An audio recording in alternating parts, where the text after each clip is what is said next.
بہت سارے گناہ ایک دم عام ہو گئے، عام ہو گئے۔ سود کا لینا دینا عام ہو گیا ہے۔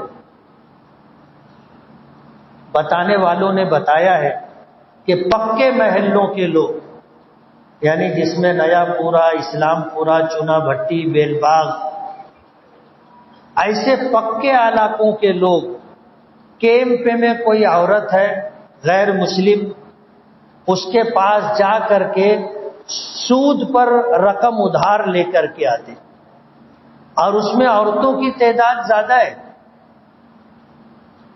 2 سال کے لیے 30,000 روپیہ ادھار لے کر کے آتے ہیں، اور اسے پھر سود کے ساتھ اسے 42,000 روپیہ دینا پڑتا ہے۔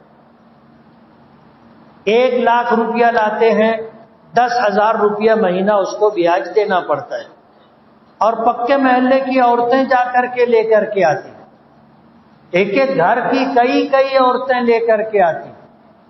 جبکہ سود کے متعلق آتا ہے کہ سود کا 1 پیسہ اپنی سگی ماں سے 36 مرتبہ زنا کرنے کے برابر گناہ رکھتا ہے۔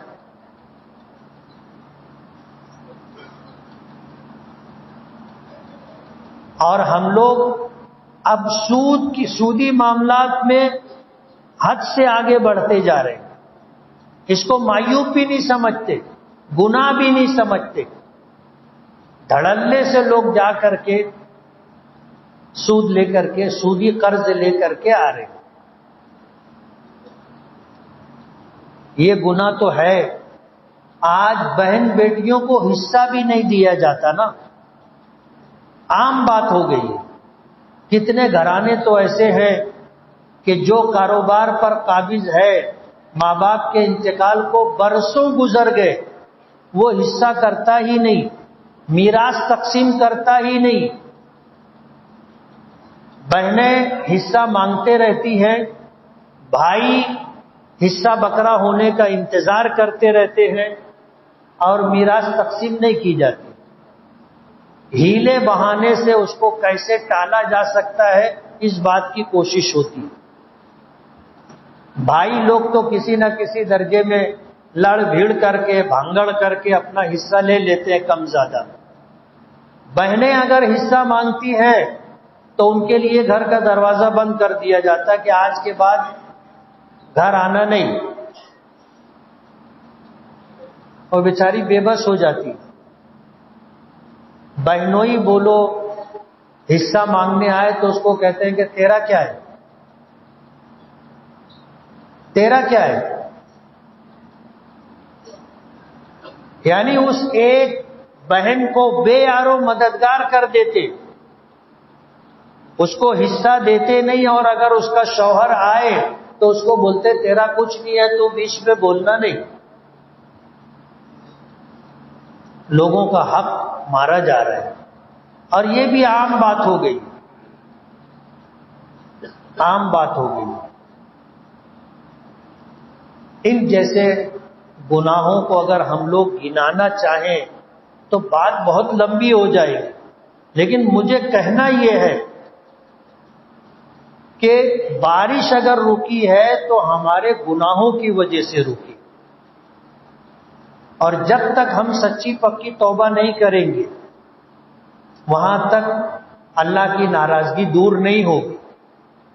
حدیث پاک میں آتا ہے کہ اگر بے زبان جانور نہیں ہوتے تو انسانوں کی نافرمانی اور گناہوں کی وجہ سے اللہ ایک قطرہ بارش کا نہیں برساتا۔ اب یہ جو پانی برس جا رہا ہے یہ بے زبان جانوروں کی وجہ سے، ان کے طفیل میں ہم کو پانی مل جا رہا ہے، ورنہ ہمارے اعمال تو ایسے تھے کہ ایک قطرہ بھی ہم کو نہیں ملتا۔ آج اس وقت ہم لوگوں کو اپنا جائزہ لینے کی ضرورت ہے۔ اللہ کی رحمت طلب کرنے کے لیے علماء نے، نبی کریم صلی اللہ علیہ وسلم نے ہمیں طریقہ بتایا ہے۔ اگر کوئی انسان یہ چاہے کہ اس کی دعا قبول ہو تو اس کو اولاً توبہ کرنا چاہیے، اور توبہ کرنے کے بعد اسے چاہیے کہ دعا کرنے سے پہلے کوئی نیکی کرے، اللہ کا ذکر کرے، قرآن کریم کی تلاوت کرے، صدقہ و خیرات کرے، نماز صلاۃ الحاجت پڑھے، نماز استسقاء نماز پڑھے. یہ وہ اعمال ہیں کہ آدمی پہلے اللہ کو راضی کرنے کے لیے اللہ کی بندگی بجا لائے، عبادت کرے اور اس کے بعد پھر اللہ سے مانگے. دعا کے قبول ہونے کا ایک راستہ یہ بھی ہے. ایسے آدمی جب دعا کرے اللہ قبول کرتا ہے. اللہ اپنے بندوں کو کبھی مایوس نہیں کرتا، کبھی مایوس نہیں کرتا. اللہ اپنے بندوں کی دعا ہر حال میں قبول کرتا ہے. لیکن ظاہری طور پر دعاؤں کی قبولیت جن باتوں پر موقوف ہے ان کاموں کا انجام دینا ضروری ہے. توبہ ضروری ہے. توبہ کا مطلب یہ ہے کہ ہم جو گناہ کر رہے ہیں اس گناہ کو پہلے چھوڑ دیں. چھوڑ دینے کے بعد ندامت کے ساتھ، شرمندگی کے ساتھ اللہ کے سامنے معافی مانگے، اور معافی مانگنے کے بعد آئندہ گناہ نہ کرنے کا پکا ارادہ کریں. اس کو کہتے ہیں توبہ. کان پکڑ لینا، دونوں رخسار پر گال پر ہاتھ لگا لینا، یہ توبہ نہیں ہے. توبہ یہ ہے کہ آدمی پہلے گناہ چھوڑے، پھر نادم اور شرمندہ بھی ہو، اور پھر اللہ سے معافی مانگے، اور پھر آئندہ گناہ نہ کرنے کا پکا ارادہ کرے. ان چار چیزوں کو اگر جمع کیا جاتا ہے تو یہ عمل توبہ کہلاتا ہے. اس لیے ہمیں صرف بارش ہی کے لیے نہیں، اپنی دنیا اور آخرت سنور جائے اس کے لیے توبہ کرنا ضروری ہے.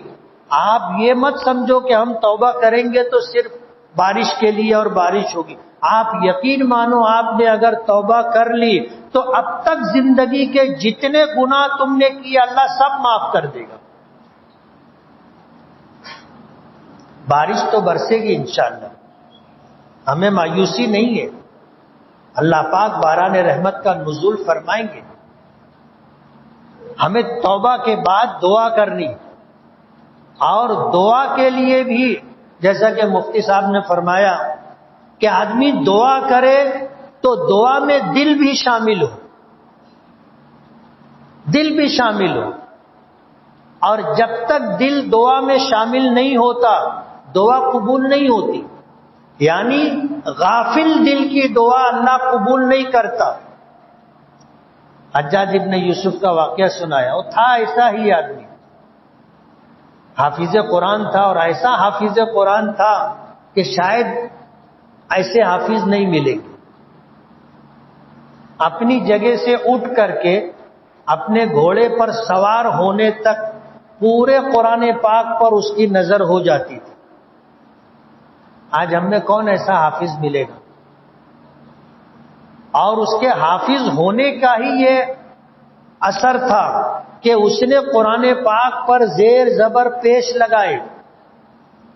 اب آپ سوچو اگر یہ زیر زبر پیش نکال دیا جائے تو ہم میں سے کون ہے جو قرآن کریم پڑھ لے گا؟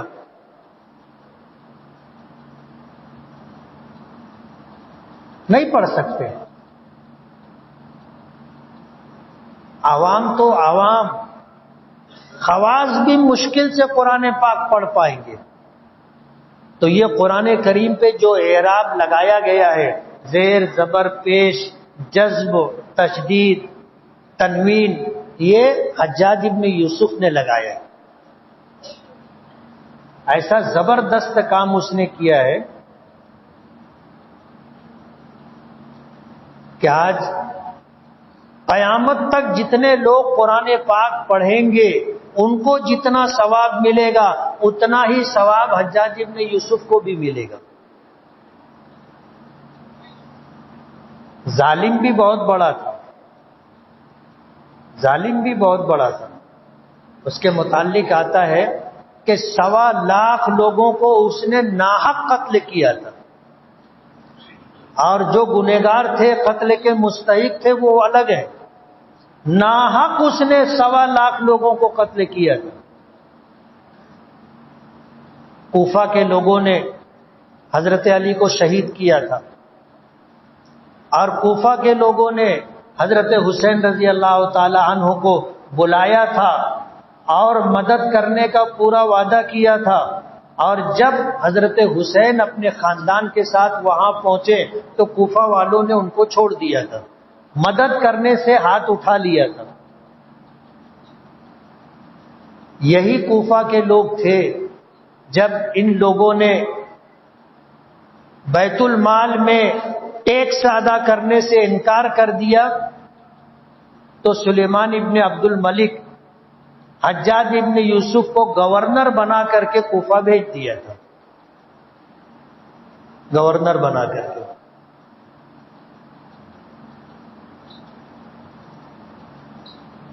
حجاج ابن یوسف ایک مکتب میں بچوں کو قرآن کریم پڑھایا کرتا تھا۔ سلیمان ابن عبد الملک کا جب گزر ہوا تو دیکھا کہ استاذ مکتب میں نہیں ہے، لیکن ایک بچہ بھی بے لائن نہیں ہے، سب برابر پڑھ رہے ہیں۔ تو اس نے پوچھا کہ ان کا استاذ کون ہے؟ تو بتایا کہ حجاج ابن یوسف۔ تو اس نے فیصلہ کیا کہ یہ آدمی بہترین منتظم، اس کو مکتب سے اٹھایا، کوفہ کا گورنر بنا کر کے کوفہ بھیج دیا۔ تاریخ میں آتا ہے پہلا جمعہ تھا جب وہ خطبہ دینے کے لیے ممبر پر چڑھا تو جب ادھر دیکھنے لگا تو ادھر سے لوگوں نے کنکر مارے، ادھر دیکھنے لگا تو ادھر سے لوگوں نے کنکر مارے۔ یہ حال تھا کوفہ والوں کا کہ اپنے گورنر اور امیر کے ساتھ جمعہ کے خطبے میں یہ سلوک کیا کرتے تھے۔ حجاج تو حجاج تھا نا، اس نے دیکھا اس طرف، ایک آدمی سے پوچھا کنکر کس نے مارا ہے؟ بولے مجھے نہیں معلوم۔ فوجی کو حکم دیا اس کو لے جاؤ مسجد کے صحن میں، اس کی گردن مار دو۔ جس سے پوچھا اس نے انکار کیا، مسجد کے صحن میں اس کا سر قلم کروا دیا، اور اس نے کہا کہ میں تم پر اللہ کا عذاب بن کر کے آیا ہوں، اللہ کا عذاب بن کر کے آیا ہوں۔ 70 لوگوں کو جمعہ کے دن اس حرکت پر اس نے قتل کیا تھا، اور سب کا سر تھیلے میں بھرا سلیمان ابن عبد الملک کو بھیج دیا۔ تو اس نے کہا کہ یہ کیا ہے؟ بولے اب خراج پابندی، ٹیکس پابندی کے ساتھ آئے گا۔ آنے لگا۔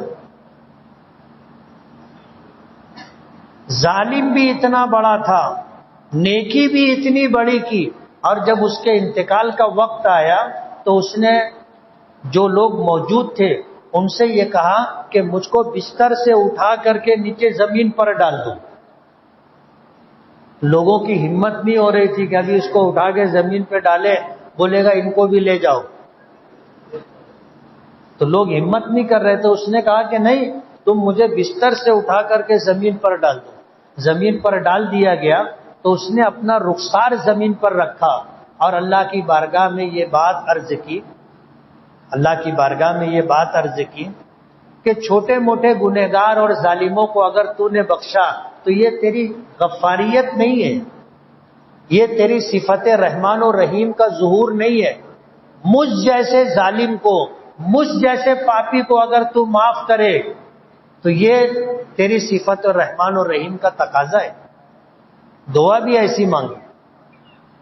اب وہ تو کل قیامت میں پتہ چلے گا اللہ نے اس کے ساتھ کیا معاملہ کیا، لیکن بتانا یہ ہے کہ آدمی اگر توبہ کر لے تو اللہ قبول کرتا ہے۔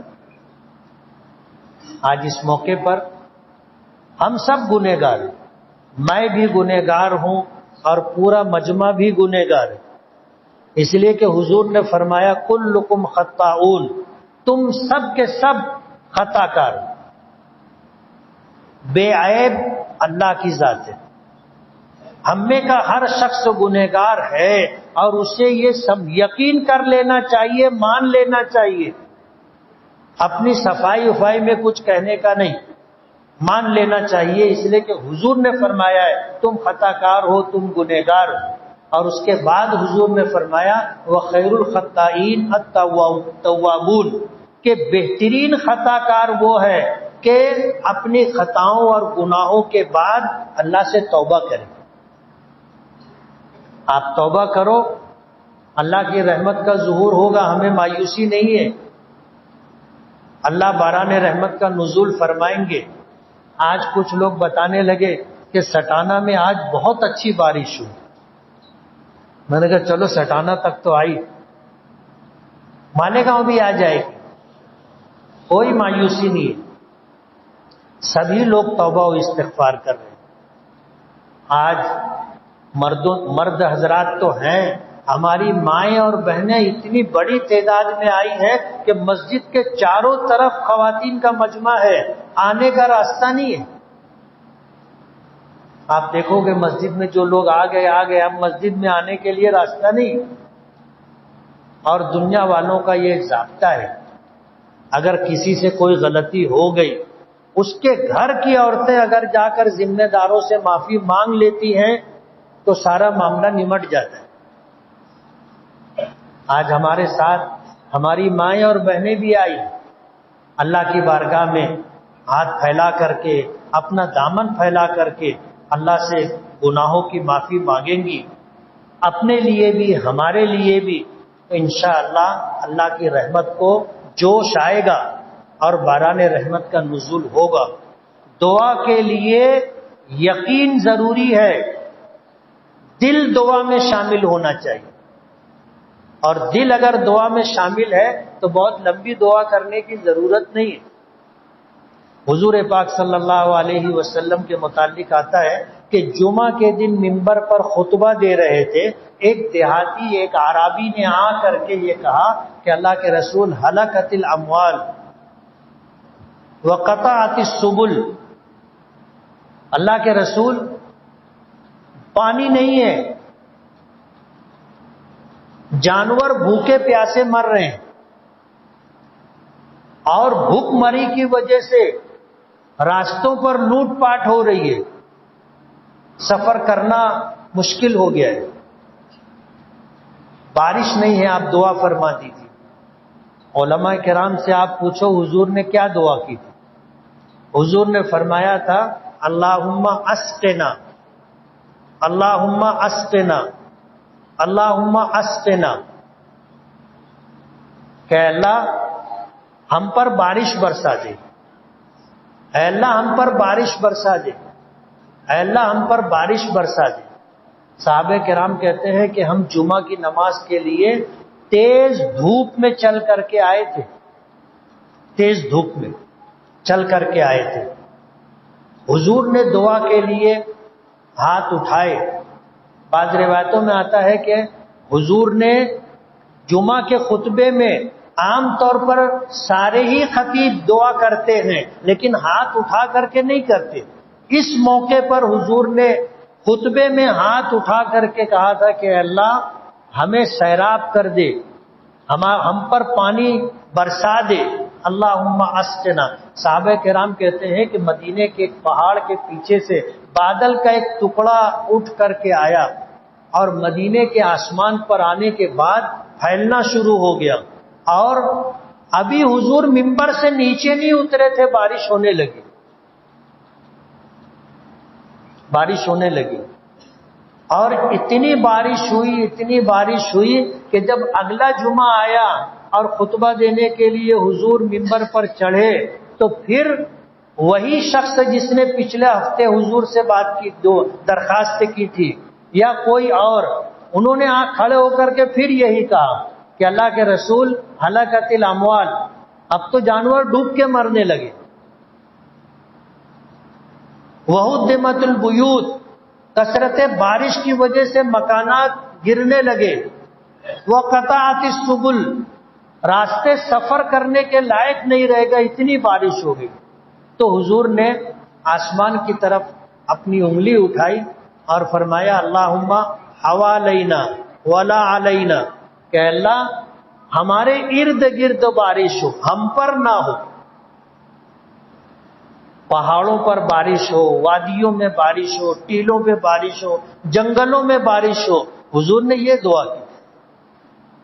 صحابہ کرام کہتے ہیں کہ حضور نے ہاتھ کا اشارہ کیا تھا، مدینے کے اوپر آسمان اس طرح ہٹا، بادل اس طرح ہٹا جیسے انگوٹھی میں نگینہ ہوتا ہے، کہ چاروں طرف جو ہے بدلی اور مدینے کا آسمان بالکل صاف۔ تو اللہ دعاؤں کو قبول کرتے ہیں، اس لیے ہمیں یقین کے ساتھ دعا کرنا ہے، اور ہم یقین کے ساتھ دعا کریں کہ انشاءاللہ باران رحمت کا نزول ہوگا۔ ہمیں سچے دل سے توبہ کرنی ہے، اور یہ توبہ انشاءاللہ ہمارے ماضی کے تمام گناہوں کو ختم کر دے گا، جس کا فائدہ ہمیں اس دنیا میں بھی ملے گا، اور یہ توبہ ہمیں آخرت میں بھی کام آئے گی، اور باران رحمت کا نزول بھی ہوگا۔ اس لیے دعا کر لیں۔